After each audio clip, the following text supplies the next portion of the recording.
पंढरपूरमध्ये आमचे प्रतिनिधी निलेश खरमरे आपल्यासोबत जोडले गेलेले आहेत आणि सोबतच मुंबईमधील प्रति पंढरपूर ज्याला मानलं जातं ते म्हणजे वडाळ्यातील विठ्ठल मंदिर, त्या ठिकाणाहून आमचे प्रतिनिधी मनोज कुलकर्णी आपल्यासोबत जोडले गेलेले आहेत। दोघांनाही रामकृष्ण हरी आणि दोघांनाही आषाढी एकादशीच्या खूप साऱ्या शुभेच्छा आहेत। सुरुवातीला आपण पंढरपूरमध्ये जाणार आहोत। आमचे प्रतिनिधी निलेश खरमरे त्या ठिकाणी आहेत। निलेश, आपल्या विठुरायाच्या भेटीची मनामध्ये आस धरून अगदी ऊन आणि पावसाची तमा न बाळगता कोणतंही संकट आलं तरी वारकरी ह्या संकटावर मात करत हजारो किलोमीटरचा प्रवास करून पंढरपूरमध्ये दाखल होत असतात। केवळ एकच आस असते मनामध्ये, ती म्हणजे आपल्या विठुरायाच्या भेटीची, आणि आज ती भेट घडतीये। काय वातावरण आहे सध्या?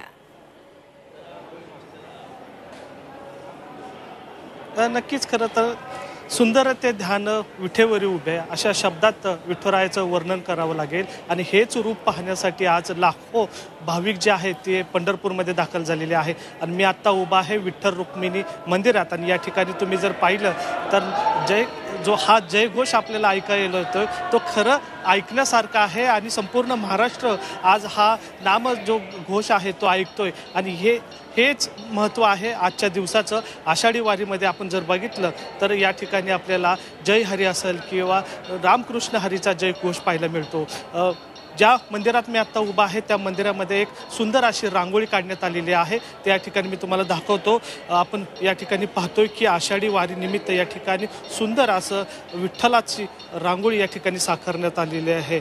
अवघा रंग एक झाला, रंगी रंगला श्रीरंग, मी तू पण गेला वाया गेला हरीचा रंग, असं काहीसं वर्णन या रांगोळीमध्ये आपल्याला केलेलं पाहायला मिळतं आहे। खरं तर वारीचं हेच वैशिष्ट्य आहे की लाखो मैलांचा प्रवास करून आज जो वैष्णवांचा सागर आहे तो आज पंढरपूरमध्ये दाखल झालेला आहे। आणि आपण जर हे दृश्य जर बघितलं तर पांडुरंगाचं मुखदर्शन घेणारी ही जी लाईन आहे ते आपण थेट या ठिकाणी पाहतोय। आणि या ठिकाणी सकाळपासूनची लाईन लागलेली आपण पाहतोय। मुखदर्शनाची एक साईडला लाईन आहे तर दुसरीकडं मुख्य दर्शन जे आहे गाभाऱ्यातलं त्या दर्शनाची ओढ लाईन जी आहे ती सुद्धा आपल्याला पाहायला मिळतात। अनेक वारकरी जे आहेत ते आपले पुण्यातून पायी प्रवास सुरू करून आज पंढरपूरमध्ये दाखल झालेले पाहायला मिळतात। त्यांच्या चेहऱ्यावरचा एक आनंद आपल्याला वेगळ्याच पद्धतीने आज पाहायला मिळतोय।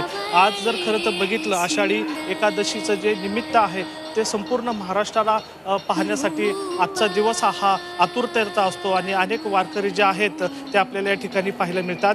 या वारीमध्ये जर बघितलं जे वारकरी आहेत ते अजूनही अनवाणी पायाने पंढरपूरमध्ये दाखल झालेले पाहायला मिळतात।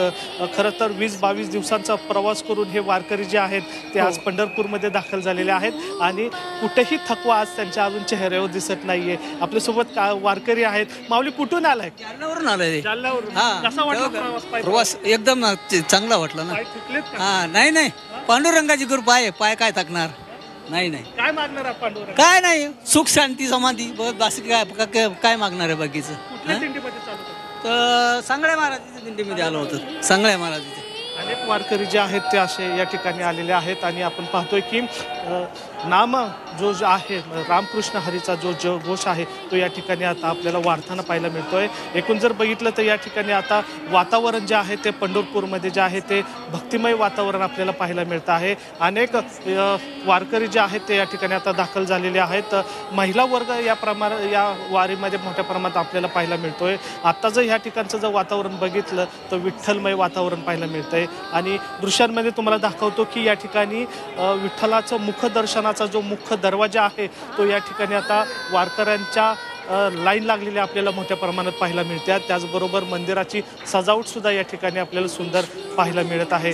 खरं तर आळंदीमधून निघालेली माऊलींची पालखी आणि देहूमधून निघालेले संत तुकाराम महाराजांची पालखी हा संपूर्ण 200 किलोमीटरचा पायी प्रवास करून या ठिकाणी अनेक वारकरी जे आहेत ते आता पंढरपूरमध्ये दाखल झालेले आहेत। या दरम्यान आपण जर बघितलं तर वारी सोहळ्यामध्ये माऊलींचे रिंगण असेल, तुकोबांचे रिंगण असेल, असे वेगवेगळे रिंगण जे आहेत ते वारीमध्ये आपल्याला पाहायला मिळाले।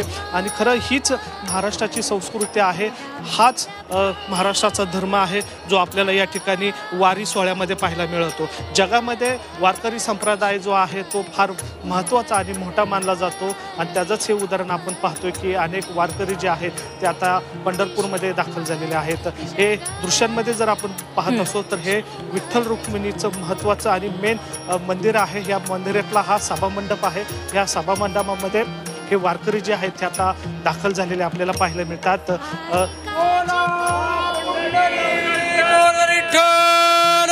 श्री ज्ञानदेव तुकाराम पंढरीनाथ भगवान की जय. ऐकलं, हा जो नाम घोष आहे हा संपूर्ण पंढरपूरमध्ये आपल्याला मोठ्या उत्साहामध्ये पाहायला मिळतोय. आणि या ठिकाणी आता सकाळी 2 वाजता जी शासकीय पूजा आहे ती संपन्न झाल्यानंतर वारकऱ्यांना दर्शन घेण्यासाठी जे वारकरी आहेत ते आता या ठिकाणी दाखल झालेले आपल्याला पाहायला मिळतात. खरंय निलेश, तर विठुरायाच्या दर्शनानं स्वर्गप्राप्ती झाल्याचा आनंद या वारकऱ्यांना मिळत असतो. 22 ते 20 दिवस हे वारकरी चालत असतात आणि ते चालल्यानंतरही त्यांना रांगेमध्ये तासनतास उभं राहावं लागतं. मात्र तरीही थकवा नाहीये, कारण माझ्या विठुरायाला भेटण्याचा आनंद या सर्वच वारकऱ्यांच्या चेहऱ्यावर आहे. आणि यानंतर आपण वडाळ्यामध्ये जाणार आहोत. आमचे प्रतिनिधी मनोज कुलकर्णी आपल्यासोबत जोडले गेलेले आहेत. मनोज, अनेक वारकऱ्यांना खरं तर पंढरपूरला जाता येत नाही. कोणाच्या आरोग्याचं कारण असेल किंवा कोणाला काही इतर कारणं असतील, मात्र आपल्या विठुरायाचं दर्शन घेता यावं यासाठी वडाळ्यातील या मंदिरामध्ये देखील त्याच भक्तिभावानं भाविक येत असतात आणि गर्दी करत असतात.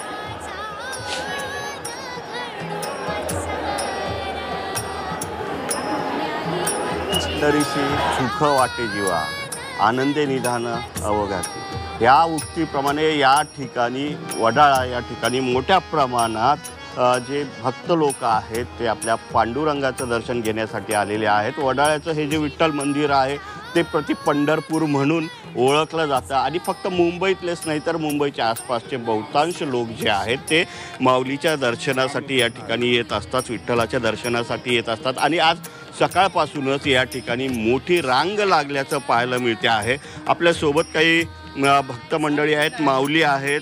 माऊली रामकृष्ण हरी, दर्शनाला आलात, पंढरपूरला न जाता यावेळेस इथे आलात, काय सांगणार? खूप आनंद होतं इथे. असं साक्षात पंढरपूरचंच वातावरण इथे आहे आणि आता पंढरपूरला आल्यासारखं वाटतंय. आम्ही दरवर्षी इकडे येतो. बरं, कुठून आलात आपण? मी आलोय कल्याणवरून.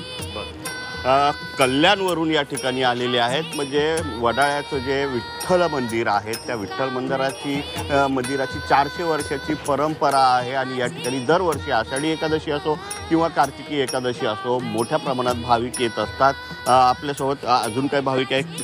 माऊली रामकृष्ण हरी, कुठून आलात तुम्ही? नाव काय आपलं? प्रवीण पंडित आहे. हां, कुठून आलात? वडाळ्यातलेच आहे. कसं वाटते दर्शन? छान वाटतंय, मस्त वाटतंय. प्रति पंढरपूर म्हणून वडाळ्याची ओळख आहे. हो हो, छान वाटतंय, खूप मस्त वाटतंय.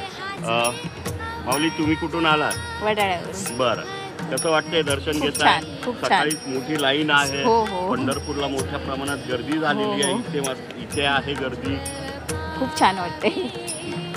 तर बघितलं आपण या ठिकाणी लोकांना दर्शनासाठी मोठी रांग लावलेली आहे. त्याचबरोबर या ठिकाणी जी सुरक्षा व्यवस्था आहे ती सुद्धा चोख ठेवण्यात आलेली आहे. एकंदरीतच जसा जसा दिवस जाईल तशी मुंबईतल्या किंवा आसपासच्या परिसरातली लोक या वडाळ्याच्या विठ्ठल मंदिरात दर्शन घेण्यासाठी येतील. खरंय मनोज, केवळ पंढरपूर किंवा मुंबई नाही तर आज संपूर्ण राज्यच आहे ते विठू नामाच्या गजरामध्ये तल्लीन झालेलं आहे, दुमदुमून गेलेलं आहे.